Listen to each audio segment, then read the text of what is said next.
So today at 12 p.m., Temple University law students, in accordance with RISE, which is an organization on campus, decided to stand in solidarity with the students at Mizzou, the students at Yale, and also any other students or any other people on earth in that regard who are fighting for a seat at the table.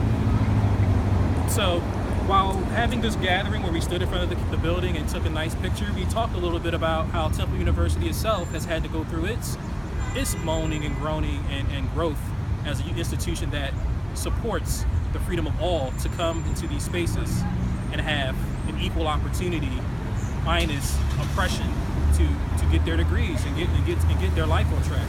So we're right now in front of Broad Street, which is the busiest street in Philadelphia, is the main highway in Philadelphia from getting from Center City to other outlying areas in the city.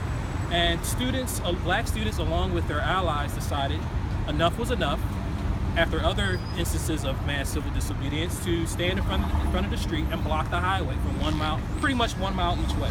And that was a crazy headache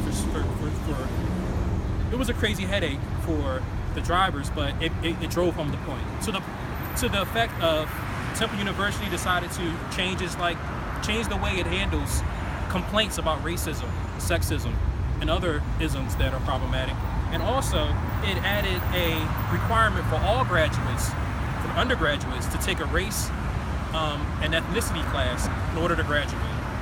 I say all this to kind of connect the two fights, the fight from back then to the fight now with Mizzou and other universities, to a quote that Dr.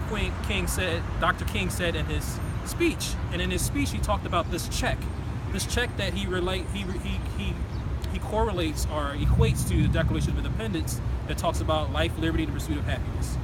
African Americans and others who are oppressed have been waiting for this check to be cashed. And we keep trying to cash it. Mizzou tried to cash it, the students at Mizzou tried to cash it, and yet again it came back null and void. So what we want to say to the students at Mizzou is keep doing what you're doing. We got your back. We love you. And just remember, RISE will always rise with you. Thank you.